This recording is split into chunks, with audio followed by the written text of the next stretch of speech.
Well, hello there, and welcome back to Mr. E's Mysteries and Magics, brought to you by RP Magic Shop, where illusion becomes reality. Their website is linked below. Free stuff to download. Sign up for their free monthly newsletter to find out what is on sale. Okay, so for this video, we are going to be looking at an effect called Cards by Touch. You can do this with 3, 4, 5 cards.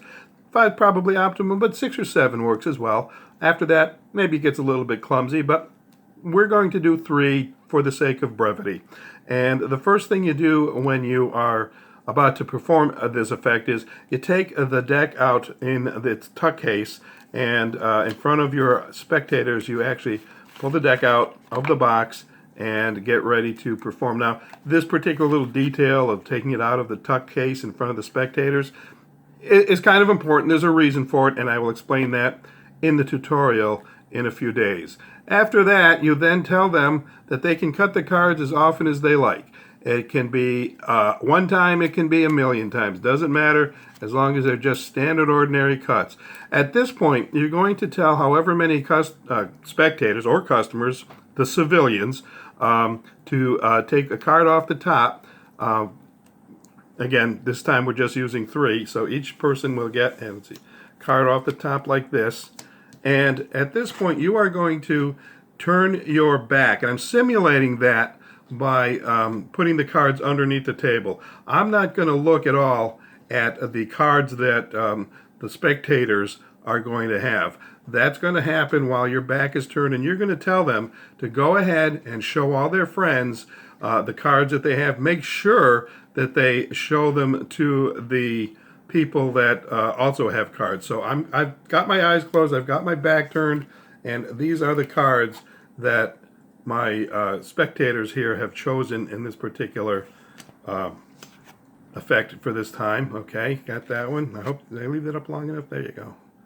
All right, and how about this one now? All right, that's the last one.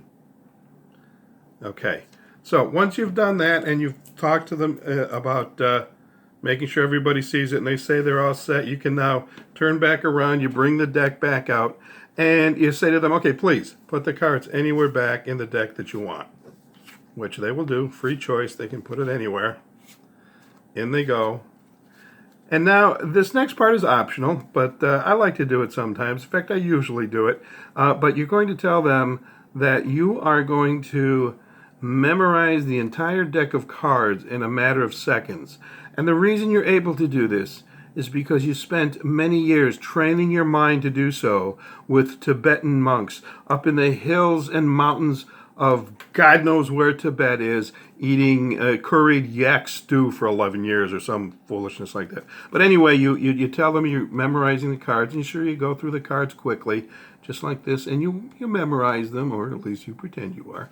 And, well, maybe I just double check, and yeah, okay, I got it. Now, at this point, again, you're going to hide the deck, and it can be anywhere that your spectators can't see them. It can be in a coat pocket if you're wearing a coat. It can be in a pants pocket if you're a female magician. You're wearing an outfit with pockets in it. Fine, you can do that. You can put it in a pocketbook, whatever. Anyway, you're going to take the deck and put it in a coat pocket, which or whatever is what I usually have. And I am going to simulate that again by putting the deck under the table. And you're going to tell the audience at this point, your spectators, your participants, please give me the name of your card, and since I know exactly where in the deck it is, I will be able to get to it right away and put it on the table.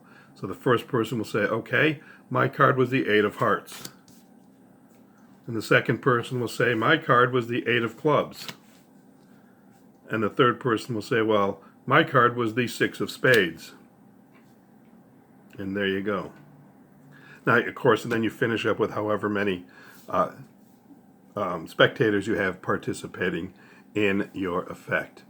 And as they're staring at the cards with wonderment in their eyes, you can be sure that you have left them baffled.